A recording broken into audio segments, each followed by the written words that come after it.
This is the X-Zone Broadcast Network, broadcasting worldwide on broadcast affiliates and satellite program providers, including CNN Broadcast Network, Sirius Satellite Network, Star Media, Good News Radio Network, Angel Broadcast Network, Wiki Broadcast Network, and WPBN TV. For more information on the X-Zone Broadcast Network, visit us at www.xzbn.net.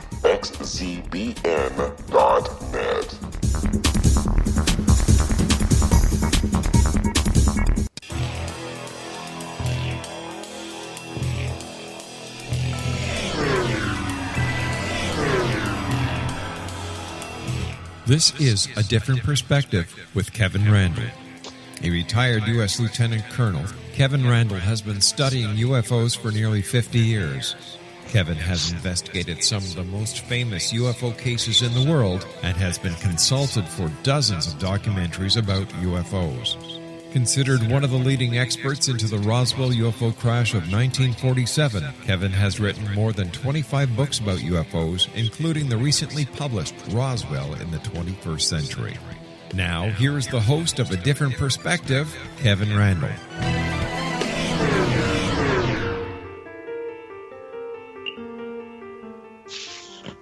And we have returned after our 167-hour hiatus, which means I'm back with a different perspective. When I began the blog, which was called A Different Perspective, and the radio show A Different Perspective, it was always in my mind to branch out somewhat from UFOs and talk about some of the other things that are of interest, to, at least to me, and maybe all of you out there as well. UFOs are a key part of that. Paranormal sneaks in there once in a while, as you've heard in the past. And one of the things that's always intrigued me is the mystery of the Oak Island money pit. This is a treasure in Oak Island. I have with me today Joy Steele, who is a freelance writer and a member of Canada's Authors Association. I'm sorry, Canada. I didn't mean to say Canada. The Canadian Authors Association in Nova Scotia. She has always had an interest in the Oak Island mystery. After business studies and work, she worked in the field of communications in Hong Kong. And in 2001, she returned to Nova Scotia and was able to focus attention to researching Oak Island. Finally, after more than a dozen years and countless hours of primary and secondary research, Joy Steele shares her findings with the world. Her book is called The Oak Island Mystery Solved, and we're going to hear her solution today and a little bit more about Oak Island. Joy Steele, welcome to A Different Perspective. Hi, Kevin. Glad to be here. Well, it's nice to have a Canadian on the show once in a while, since the show is produced in Ontario, Hamilton, Ontario, Canada. I can't even get the things right here today. I don't know. This always happens at the beginning of the show. I don't know whether it's nervousness. All things Oak Island. That's what it is. Well, I don't know if it's nervousness or what, but as we get going into the show, things seem to settle down a little bit. So we just sort of ignore the first 3 minutes. I was going to say, on this Oak Island thing, we've just got about 3 minutes left before we have to break here. Can you give me a short synopsis of exactly what the mystery of Oak Island is? Oh, well, we're going to just dive right in here and say what it is then? Yes. Okay. According to my research, and as Kevin mentioned, this is backed up by primary documents, secondary testimonies, especially archaeological evidence. And so what this all produced was the resolve for Oak Island, and it turns out that it was a naval source. No, Joy, let me stop you here. What I want to know is what is the Oak Island mystery? Not your solution yet. We'll get to that in a moment. But what is the mystery itself? What is the deal about Oak Island? Okay, well, for that we'll have to go into a little bit of the lore of Oak Island. Yes. Now, traditional lore says that 3 lads, visited Oak Island back in 1795. Just a little footnote aside here. Our research has indicated that actually the year might have been around 1780. We found that there were at least 5 primary residences from the 1791 poll tax. So that date, I'm just saying, is in question. However, as it goes, the young men, they ventured to Oak Island, and what they chanced to see intrigued them. They saw a clearing around Smith's Cove, and then they chanced to find a depression, a big depression. And at that time, rumors were abounding about Captain Kidd, maybe burying his treasure up there and things like that. So when they saw this oak tree with a block and tackle dangling from it, and they saw the depression underneath, they said, "Ooh, something sunk here. It must be treasure." And so, this was the misdetermination of clues right from the beginning. Well, let me interrupt you here. Because we're going to have to take our break, as I promised moments ago. And what we'll do is we'll talk a little bit more about the boys who found the depression and that sort of thing. For those of you who are interested, the book by Joey Steele is The Oak Island Mystery Solved. And I've posted a number of entries on my blog at www.kevinrandle.blogspot.com that refers to more Oak Island and the mystery there. We will be back right after these messages.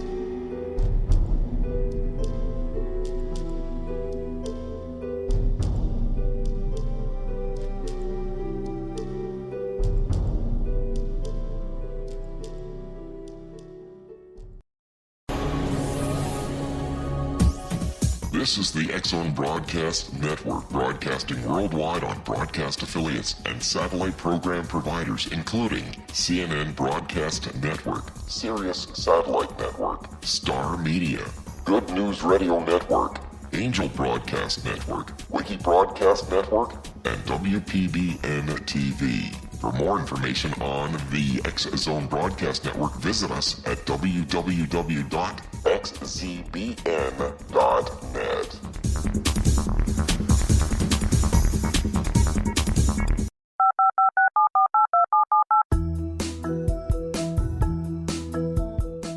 Did you know that when you're on the road with limited data or Wi-Fi, you can still listen to the X-Zone Radio Show with Rob McConnell, The Science of Magic with Gwilda Wiyaka, X-1, Dimension X, Space Patrol, and every minute of the X-Zone Broadcast Network by calling 213-401-0080, courtesy of Audio Now. No smartphone, app, or internet needed. It saves your data plan, and it's free if you have unlimited minutes. Call 213-401-0080 to listen on any phone, anytime, anywhere. Remember, 213-401-0080 for the best of the paranormal, parapsychology, and sci-fi radio programming anywhere, 24/7, 365.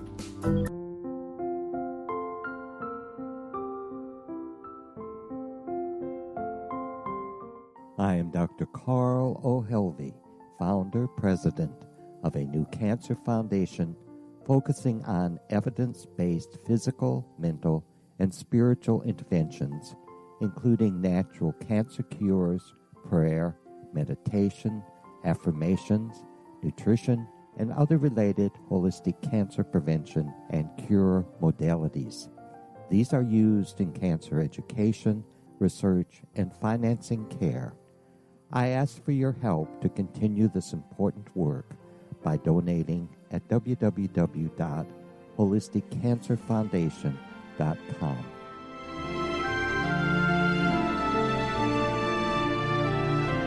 Hello, I'm Pete Marsh. With my daughter Justina, we will be presenting the new radio show, Too Good to Be True. If something seems too good to be true, it usually is. But with the help of Justina's amazing gifts, we're going to gain insight into questions that don't yet have complete answers.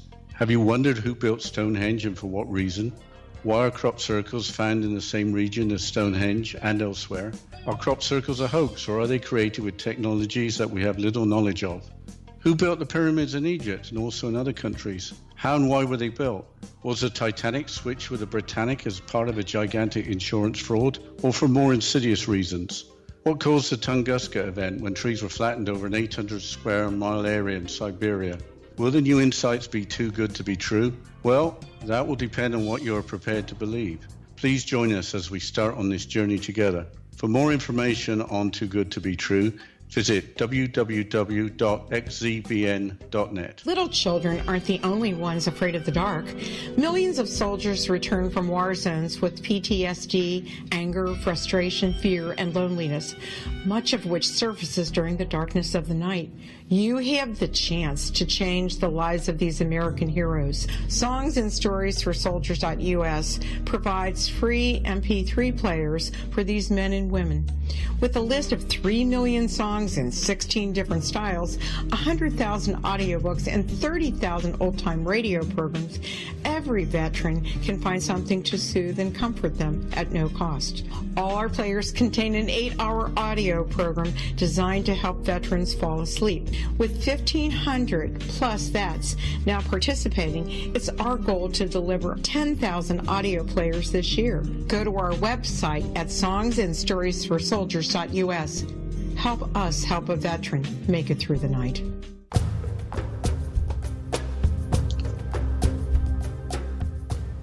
And as promised, we are back with a different perspective. We're getting a bit of a hum on the line here, and I apologize to the listeners for that. We just can't seem to work it out, so we'll just have to continue on with the hum going on in the background.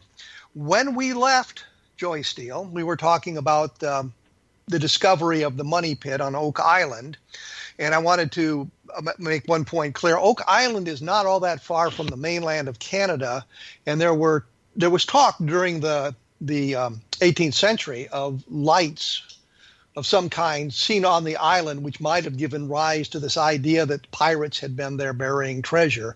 So we move now to, I think it's 1795, and we have 3 boys who found this depression in the ground. They found some evidence of a block and tackle in a tree overlooking the depression, and they begin to dig, I believe. And Joy, can you take it from there? Yes, sir. So yes, they begin to dig.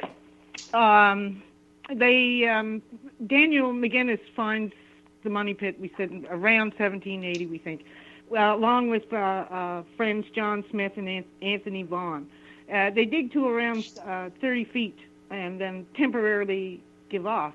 And then around 1803, another company comes along. You're going to see like 17 or so syndicates come one after the other in this story. So they dug down about 30 feet, and that was all the further they could go with their hand tools? Mm-hmm. That's right. So they had to, and they needed resources and help, but the local people were so suspicious of the place. They didn't want to have, it was taboo. They didn't want to have anything to do with it. So they seek help, and anyway, the Onslow company forms, and it's within this period, around 1804 now, that they turn up the famous inscribed stone. And let's go back a little bit. So the Onslow company is now a syndicate of some kind, and they have better tools, and they're able to dig much deeper into what they think is the money pit. Is that correct? That's correct. Yes. So they get down to, now traditional reports say 90 feet, but I have in my possession right in front of me here, I have the 1862 Yarmouth Herald, and actually it might be around 80 feet when they found that stone. So they turn up a stone anyway, and it's face down. It's around 80 to 90 feet, let's say, and then there's all these glyphs on it. So this became known as the inscribed stone. And when translated, given in its purest form, the first glyphs we know, this actually is a cryptoquote, just like you doodle to in your daily newspapers, and the message is indeed 40 feet below 2 million pounds are buried. We're going to find out a little bit of irony there. I'm going to prove that we're not talking about treasure here. Okay. So let me kind of set the tone here. What we've got is they've dug down 80, 90 feet. They found a stone, and it's inscribed with some glyphs, and they've been able to translate it, suggesting 40 feet below is $2 million. So they've got their shaft dug down. Now, as they were digging down, didn't they come to platforms of trees or something like that every 10 feet or so? I think this is more. No, this is more. Interjection, compounding the myth, making it the myth. Compounded with more embellishments. Okay, let's just say. So you're suggesting there were no layers to this thing where every 10 feet they found the logs or anything like that. That's kind of part of the mythology that's grown up around the money pit. It is mythology. In fact, let me quote here. Okay, now let's pick it up. By this time, the work became too heavy for them to carry on alone, and they tried to get the inhabitants to join them, but they refused from kind of superstitious dread. We just said that. About 7 years afterwards, Simeon Lins of Onslow, this is the new company we talked about, went down to Chester, and happening to stop Mr. Vaughan, he was informed of what had taken place. Okay, now here's the point. They reached the 93 feet mark. They find a mark every 10 feet. Now here's the real what's found every 10 feet. Some of them were charcoal, some of them were putty, that's the clay, and one at 80 feet was a stone cut square 2 feet long and about a foot thick with several characters on it. So see, these layers weren't just logs every 10 feet. In fact, they only went down pretty much the first, every 10-foot intervals the first 30 feet. Okay, after that it was like charcoal and, putty and... So there were some log layers. There were some log layers, but after 30 feet, there were no more of those. Yeah, there was all different, layers, right? It Okay. wasn't just logs every 10 feet. That's just a myth, Okay. I go right back to the old reports, and we can see these little embellishments, as I said. Okay, so the Onslow company's digging down in the money pit. They've reached the 90-foot level. They found the stone. What happens next? Why don't they go any deeper? It's the classic for Oak Island. Then the water comes in. They go down to about 93 to 110 feet, and this floods and eventually they're put out of business and they can't recover it. But when you say it's flooded, you mean the pit they've dug is now flooded. There's water in it. That's right. There's brackish water coming in from somewhere, and it's pouring in at such a rate that, they can't dig anymore because the water level's just going too high for them. So we're in 1803 right now, and they don't have the technology to pump the water out of the pit. The water's coming in faster; they can pump it out. Right. So the business has gone belly up. Okay. So the Onslow Corporation. Line of them do. The Onslow Corporation is gone, but McGinnis was part of the Onslow Corporation as the other two boys were?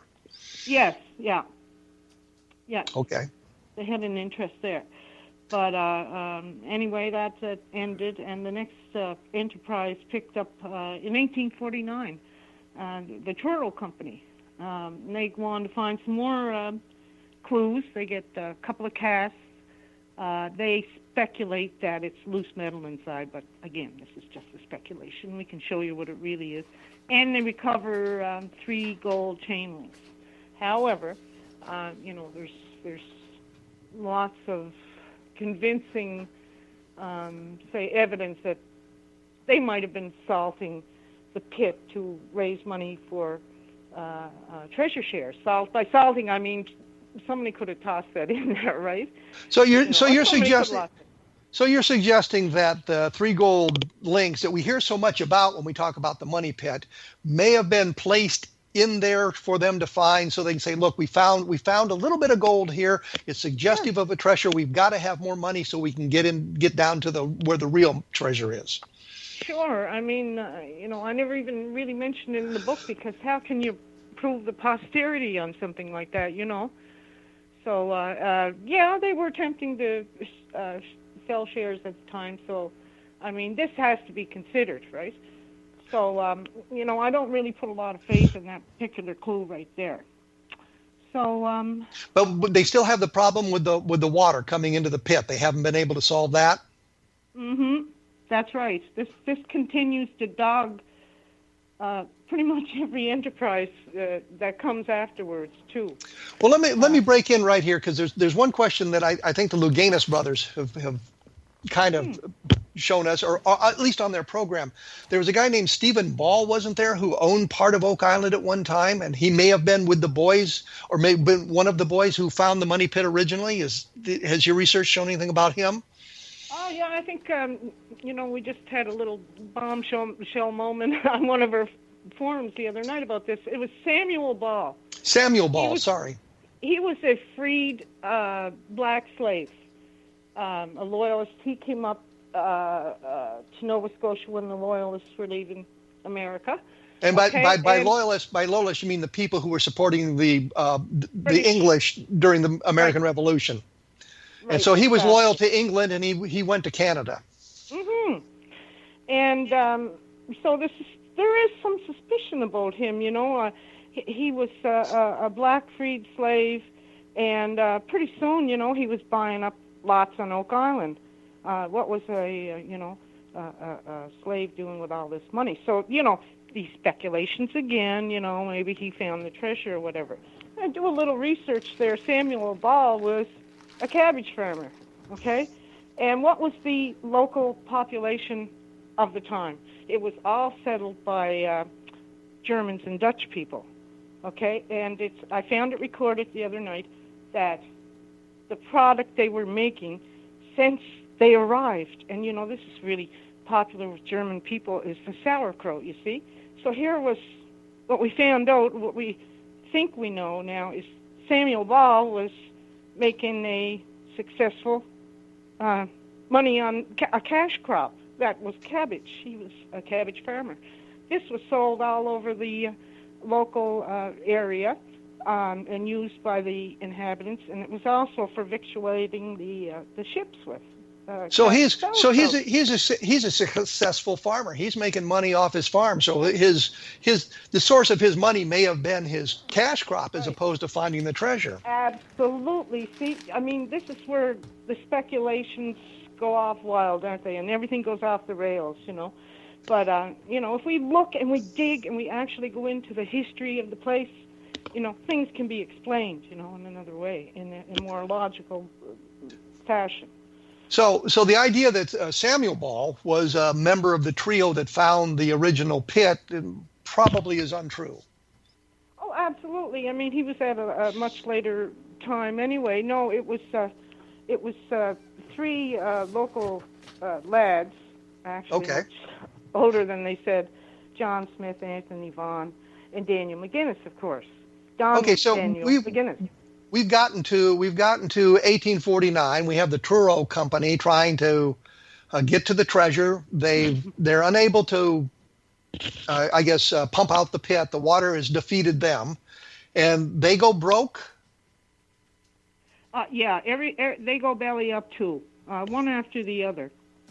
The next worthy event, 1861 now. This is when the first life was claimed by Oak Island, the show, The Curse of Oak Island. Yes. 7 Must Die. Well, this is when the first life was claimed. And this man, unfortunately, we can't identify him yet, but a man was scalded to death by an exploding boulder. And also in that year, an attempt to get at the money pit, they actually dug a shaft and underneath to try to come up the bottom. This caused... So they put a shaft down parallel to the money pit and then tried to tunnel over? Right, and try to come up the bottom, and so the shaft was under, the money pit bottom would have been undermined. The bottom literally drops out of the money pit. And it was, because of this undermining and weakening of the pit, they cut several cross tunnels. Okay, let's take a quick break here because we're going to have to do that so we can pay a few bills. And the radio station wants us to do that. We're talking with Joy Steele about the Oak Island Money Pit, the treasure of Oak Island, and we've learned a little bit about what's going on. And she mentioned the first life being taken in 1861, and I want to revisit that because it seems that the count of the number of people killed in the money pit is now off, and the 7 lives have been claimed. So we'll see what we can do about that. We will be back right after this with Joy Steele.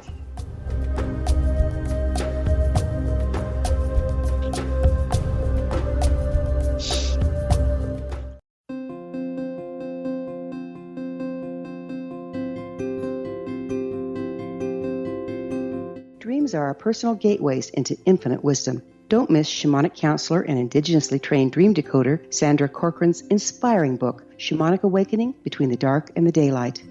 This remarkable work chronicles Sandra's 35 years of experience with diverse wisdom keepers and her initiations throughout the Americas and across the British Isles, Turkey, Greece, and Egypt. Sandy's knowledge of symbology, psychology, and myth influence her dream blog and workshops. Sandy offers private tarot readings, international journeys, a meditative CD, as well as her book, Shamanic Awakening, to encourage you as you navigate this earth walk, creating a deeper connection to yourself and all that is. Find this and more at Sandy's website, starwalkervisions.com.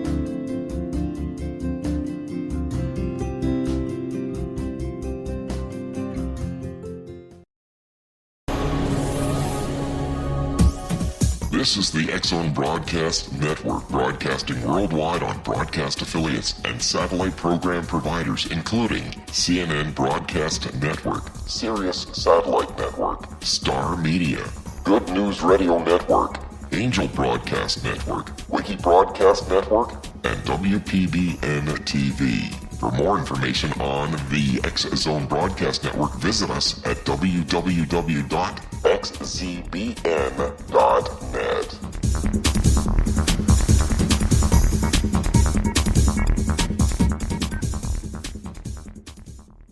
How would you like to be able to read other people's minds? Well, the next best thing is here. When you know how to read a person's name, you know how the person thinks, feels, and behaves. Each letter in our name holds a key to unlock our true essence. Our name contains both our gifts and challenges in this lifetime. Mnemology science discovers personality secrets hidden in the placement of the letters of our names, including the first and last impression people remember about us. Sharon shows us how to interpret the arrangement of letters as outlined in her book, Know the Name, Know the Person. Sharon Lynn Wyeth created mnemology science after 18 years of research and testing her theories, and has supported thousands of people around the world in understanding themselves and others better. You'll enjoy Sharon's unique teachings as she shares her system to learn the gifts behind your given birth name. Even if you don't like your birth name, there are jewels in this book. If you're thinking of changing your name, ready to name your child, or wanting to get along better with others, this is the book for you. If you'd like to improve your relationships and change your life for the better, get the book today, Know the Name, Know the Person, or visit www.knowthename.com. That's www.knowthename.com.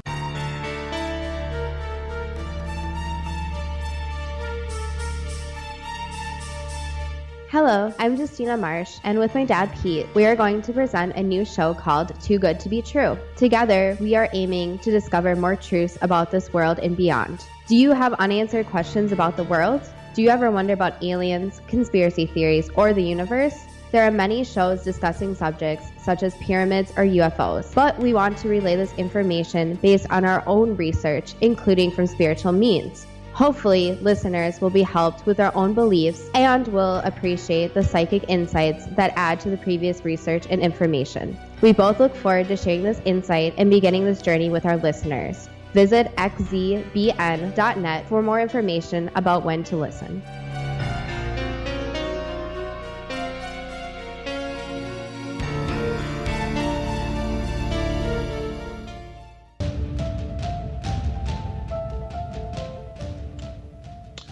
I am back with my guest Joy Steele, and we're talking about the Oak Island Money Pit, and she's taken me off in a couple of tangents that I didn't want to really go down, but we're going to have to look at those, and we're going to try to get to her solution of what really happened at Oak Island, what the money pit really is.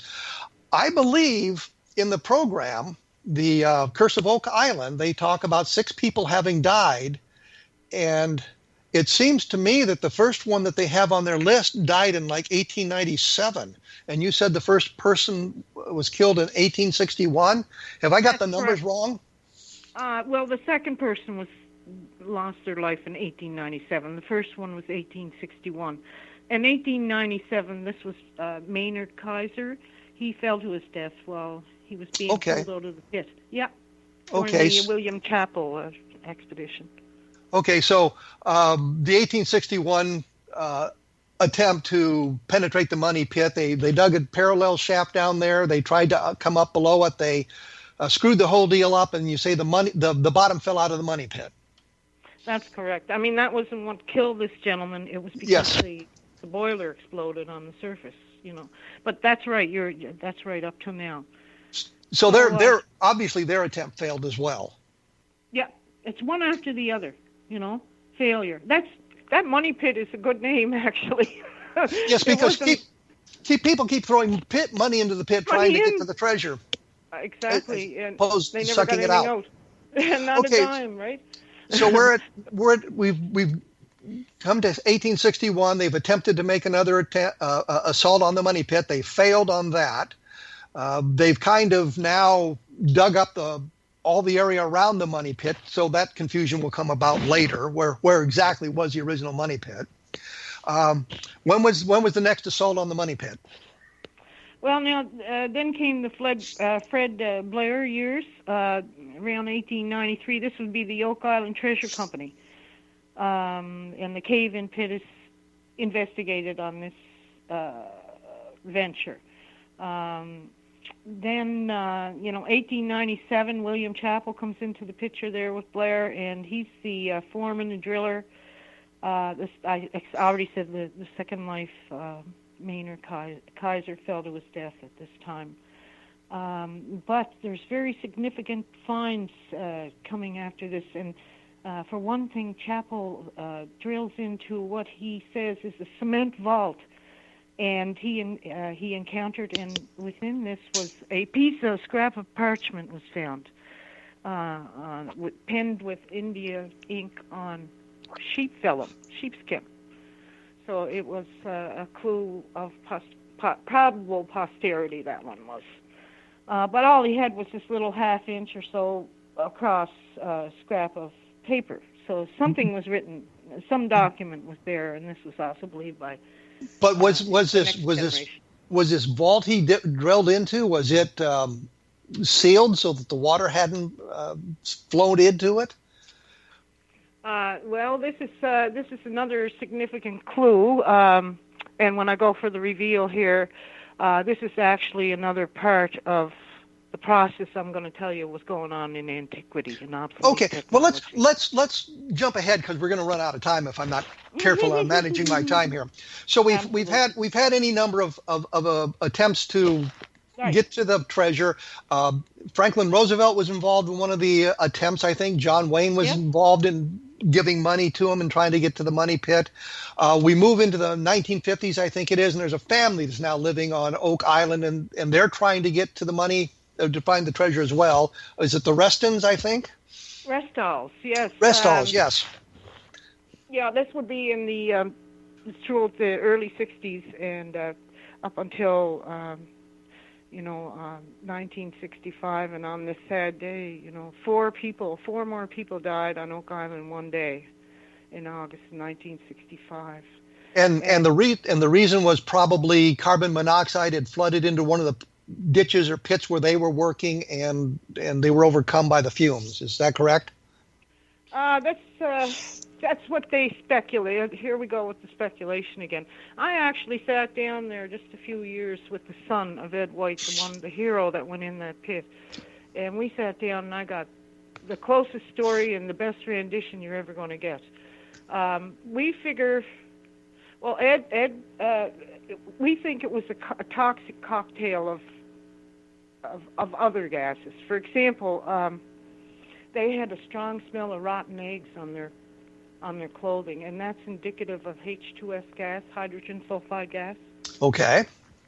So, and then Ed observed, even the greenish haze and bubbles coming up out of the pit. Carbon monoxide is odorless, tasteless.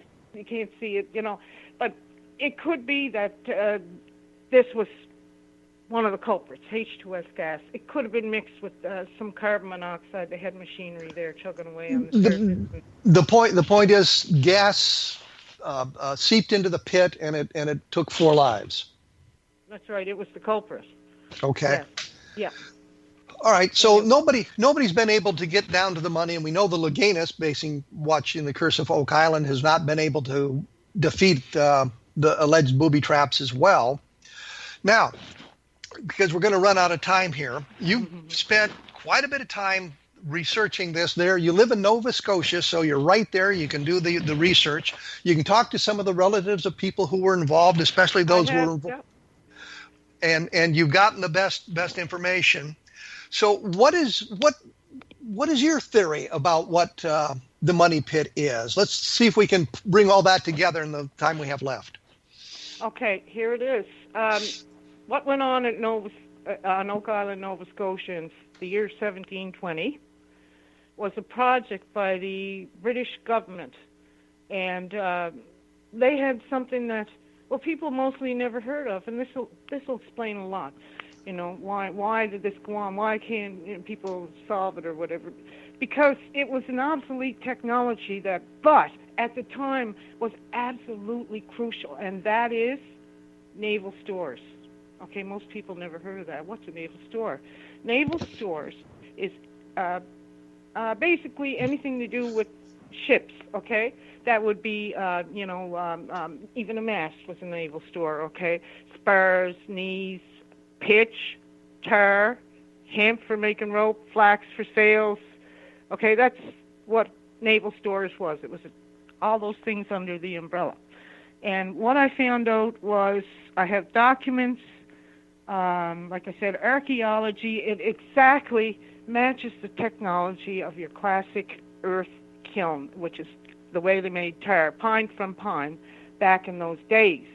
Okay, and because of the innovation, I'll even explain, of a copper sheathing, which came in, in the late 1700s and through a series of innovations by the Royal Navy, this stuff was no longer needed. It wasn't required because what they were doing was painting it on the boats to stop fouling agents. And one of the biggest one, you must have heard of, a shipworm, right? Yes. And they would just claw through a boat and honeycomb it in no time. I mean, it was so crucial. They were literally cringing when they didn't have a supply of it. So what you're talking about is tar, pitch. They need they need that to seal the ships. It was absolutely crucial for the rigging. It acted as everything in those days. Cannon grease, and put on your livestock to stop infection. It was everything to them back then. Now, if I understand, we don't know about it. As I understand it, the British had been getting these naval stores from Sweden or Scandinavia, right? And that source was cut off, and they moved the operation to North America, and a lot of it was done in South Carolina or North Carolina, that area. They were the biggest producers of naval stores.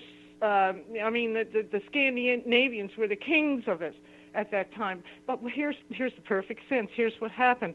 Basically, they gained the monopoly. Sweden did. Britain was always buying its products from them. But, of course, what happens is price jack up during monopolistic pricing. And so Britain said, oh, well, no, we can't do with this, and their shipping interests were in jeopardy, too. They wanted to go aboard British bottoms, right? So anyway, they said, okay, that's it. We've got our colonies over there. We're going to turn to them. Why not? And, we're not putting up with this. That's it. So Then the plan started. You look through the naval stores or the historic records. That's all you see is 17, 19, 17, 20. But what is important here is that they're developing this tar from the pine trees in the Carolinas and up the east coast of the United States into Canada and onto Oak Island. They're creating kilns to I guess burn the pine or produce the tar, the pitch. Is that correct? Earth kiln, yeah. It's an earth kiln, yes. Yeah, the scientific process is called pyrolysis by destructive distillation, okay?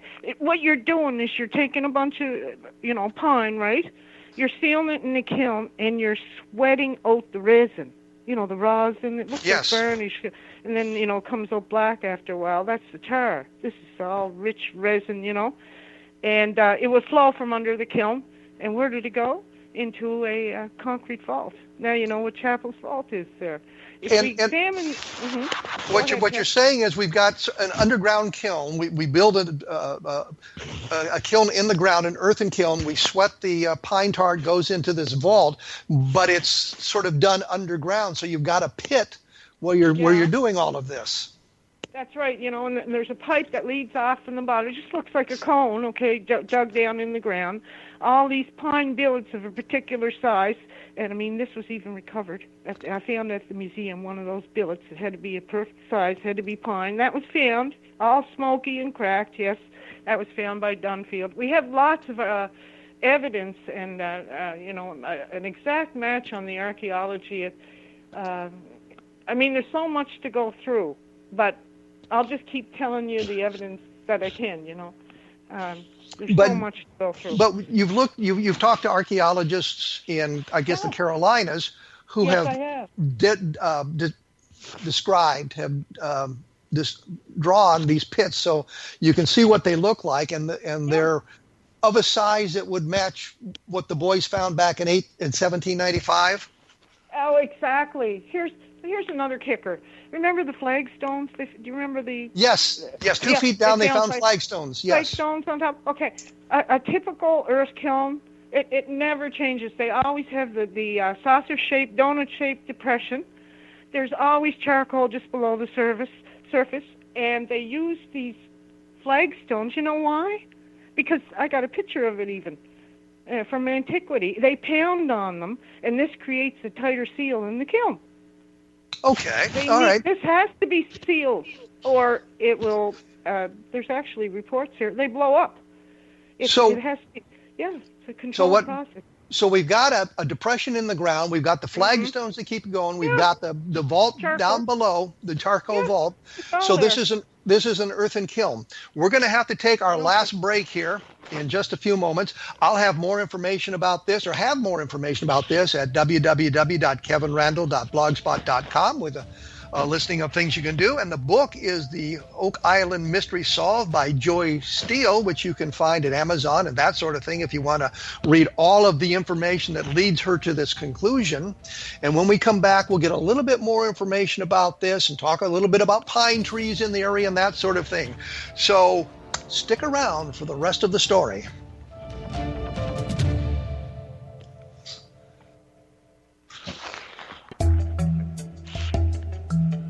Kev, you there? Yes.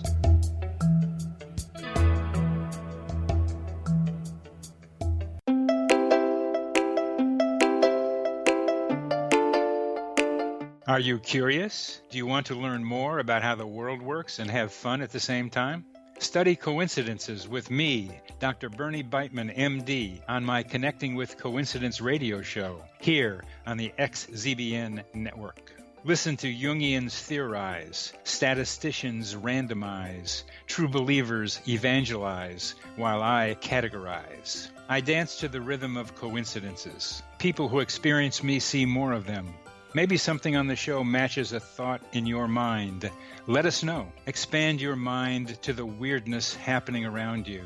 Synchronicity spoken here, there, and everywhere.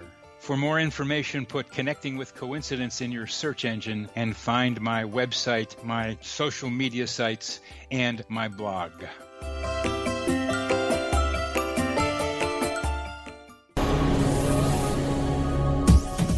This is the X-Zone Broadcast Network, broadcasting worldwide on broadcast affiliates and satellite program providers, including CNN Broadcast Network, Sirius Satellite Network, Star Media, Good News Radio Network, Angel Broadcast Network, Wiki Broadcast Network, and WPBN TV. For more information on the X-Zone Broadcast Network, visit us at www.xzbn.net.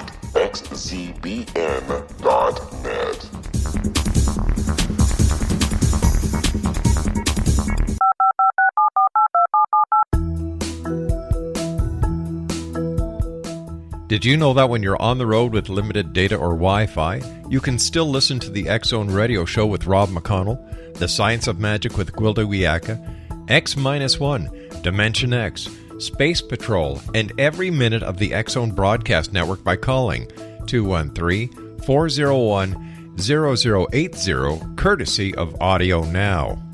No smartphone, app, or internet needed. It saves your data plan, and it's free if you have unlimited minutes. Call 213-401-0080 to listen on any phone, anytime, anywhere.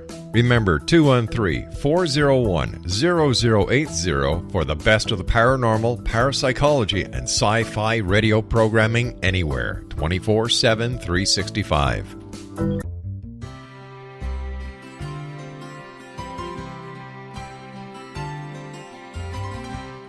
True healing must address 4 levels: physical, emotional, mental, and spiritual, for us to live joyful and productive lives. We tend to treat 3 of the 4, leaving the spiritual languishing. If you're tired of the same dysfunctional patterns cropping up in your life, Soul Balancing is for you. Trixie Phelps, owner and founder of Soul Balancing, is a naturally gifted energy healer trained in numerous esoteric forms, including shamanism. Trixie has created a powerful modality that safely and effectively clears your energetic field. A Soul Balancing session can remove interference, heal trauma, and restore your hope. Contact Trixie for a life-changing long-distance session today, www.soulbalancing.world.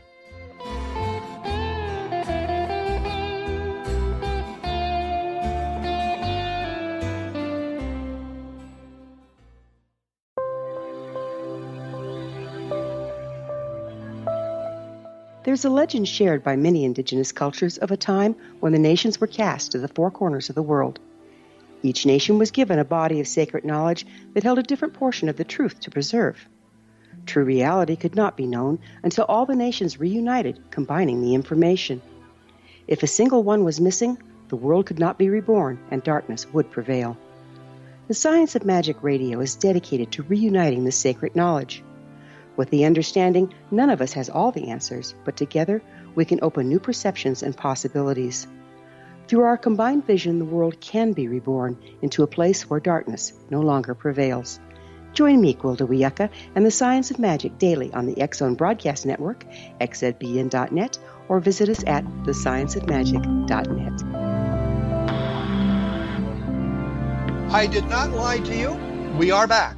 I am joined by Joy Steele. Her book is The Oak Island Mystery Solved. And when we went away, we were talking about these earthen kilns. And obviously they're using fire and that sort of thing in the kilns. And I wondered if that might have some association with the lights that people had been seeing in the mid-1700s. And I know the Luganis brothers in their work on Oak Island found the remnants of an old British camp of some kind. Does that all tie together? Yeah, well, there's a lot of layers on Oak Island. Settlement has been known, other than our original builders, but I mean, they've been settled there since the mid-early 1700s. Now, you mentioned about the lights, okay? I'm going to tell you the real story about the so-called lights. First of all, it wasn't lights; it was bonfires. And the year was in the 1720s, and this matches my offering as well. The original tale of that comes from Reverend Edward Snow, and he writes, quote, "In 1720, the people of the mainland had observed particular lights burning on Oak Island at night. Boatmen, curious enough to cruise in the vicinity, had seen the outlines of men believed to be pirates silhouetted against giant bonfires. 2 fishermen who went to Oak Island to investigate did not return and were never heard from again. Finally, the pirates, if such they were, disappeared from Mahone Bay, and the area settled down to peace and quiet. But the women of Chester, whose men had vanished, never forgot the days when the pirates were active at Oak Island. A feeling of terror toward the island had persisted ever since the 1720s. This is folklore. People will just say it is, but this is an exact match of the way a kiln would be lit. And why at night? Because they were lit at night because, well, presumably the wind would be lower, right? So you would have better control of your burning. So, there's all sorts of tie-ins to what really happened, and this is just another part of the facet of the story that absolutely matches. One size fits all with this naval story. I found it fascinating that in the last season of Curse of Oak Island, Louganis Brothers had people with metal detectors going on there, and they found what, in essence, is the remnants of a British camp there. And what you're suggesting is the British camp would have been there to create the earthen kilns so they could get the tar and the resin and whatnot they needed to fix ships. And if you've got a triangular shaped bay in there that they talked about, and they found bits of ships in there, it seems to me that would be a place where they would be doing repair work on the ship, sort of a wet dock type phenomenon. Well, you're absolutely right. In fact, if we look at all the criteria of a kiln, Oak Island matches everything exactly. It fills the criteria. And I mean, for this criteria, would you like me to list them off quickly? And let's see now. If you're going to pick out a naval stores place, you got to have a supply of pine. Okay, I proved that's there. I found the records of Samuel du Champlain. He was in the area, and he says the place was filled with pines, and he names other woods. Okay, so there's no question about that. In fact, gives the coordinates, 44 degrees north latitude. Where's Oak Island? 44 degrees north latitude. You had to have a gentle rolling landscape. I'm telling people now why Oak Island was picked. I'm telling them why this question. Indeed, it has the right landscape because the tar had to roll down the kiln into that vault by gravity, okay? It's all simple logic. And it had to have, good coastal shipping, and this was required by British law as well. And it had to be, another reason, I have a document, a very rare document. I hope we get another chance to bring this out. But the one and only document connecting Oak Island. And so the requirement was that they would like to have land uninhabited with no land claims. There was nobody on Oak Island in 1720. And the bonus is central swamp, okay? This is how they seasoned the mast back then. They had to have a wind, what they call a windlash swamp, a pond, and the mast will go in so they wouldn't crack, okay? It's all there. It's all there. And another requirement, and this came out, new research just within the month, you had to have clay. Now, what do you hear about Oak Island? Clay this, clay that. You had to have clay to set up the kilns. That clay was everywhere in the archaeology. Yeah, so it's all there, 100% a match. And if we look... another thing. Well, I was going to say, if we look at the earthen kilns that were built in the Carolinas in that time frame, they seem to match the evidence that has been found on Oak Island, which would suggest the earthen kiln is the solution. There was no money. There was no treasure. It's an earthen kiln that they were using to get the resin, to get the tar, to complete the naval stores, I guess is the thing I'm searching for. Because the monopoly was on, it was crucial. It was just crucial back then. You're exactly right on this. So you're saying you have the documentation from the history of Oak Island, the mythology that's grown up on that. You've seen the documents from the 18th century. We've got the matches from the archaeology research being done in the Carolinas. Sure. It all seems to fit together. So you're saying there's no treasure? No. The real treasure is in our archaeology, and who was there. I didn't bring out who was there yet, but I'm going to give you all the 5 W's and throw in a how, too, okay? But I don't have time today. Make it quick. So, do you want me to say who was there now, or? Make it quick. We're running out of time. Okay. According to the records, I've identified the party as being the Sophie Company, which was a joint stock company, and believe it still befuddles scholars today, but somehow they struck up a deal with the broke English government and swapped their shares for death. And one of their enterprises was, and I have a document, I got it from the Canadian Archives, was to go to Nova Scotia to make naval stores. And I can track the area by cross correlating with another document to show you it is Oak Island for sure. And the archaeology's there, and the history, and the reasoning, and so for all of these things, I think this is a new day in research. And I also have... Well, here's the question I'm sure everybody wants me to ask. Have you communicated with the Gaines brothers and told them this? Yeah, Rick and I have been on the phone at least 3 times. I never met them face to face, but... What is their reaction to your theory? He said it was very unique, and what he said at the time was he was preparing a short list, like people like Lee Lamb, authors like that, or of people he was going to recommend to Prometheus, the production company, to go on the next show. And so he said, I'm going to tell them about it, but what happens after that? I can't be, not responsible for it. I did my best, okay. And I really appreciated that. I never got a call. I never even got so much invited to present.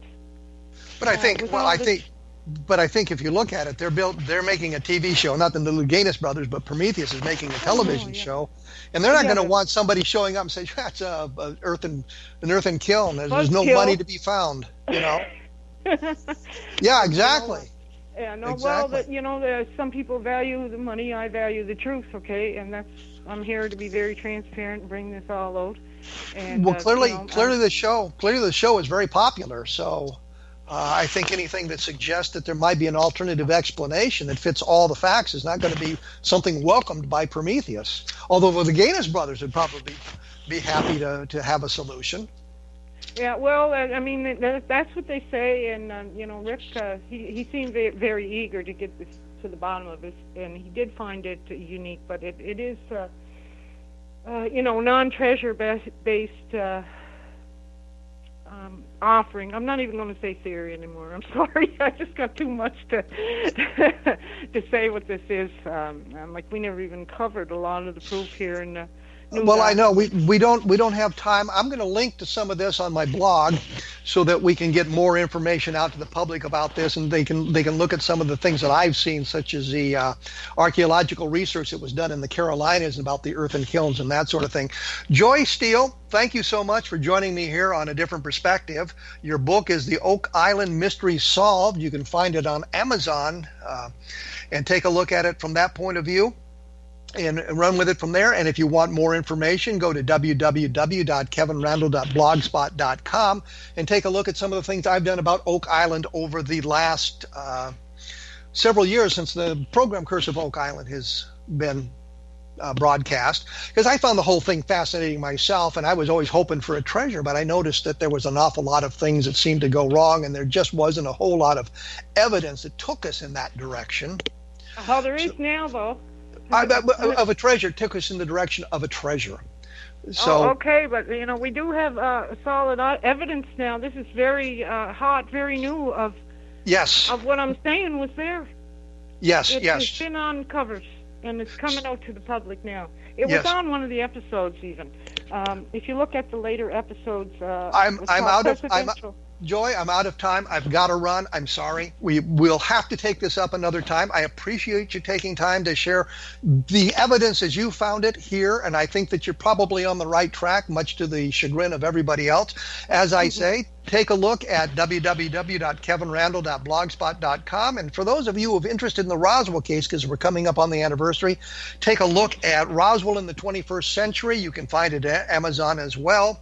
Next week, with any luck, I'm going to revisit Jan Harzan to talk about some of the controversy that is circulating in the upper levels of MUFON and see if we can get down to that. We will be back in 167 hours with another episode of A Different Perspective, so thank you for tuning in.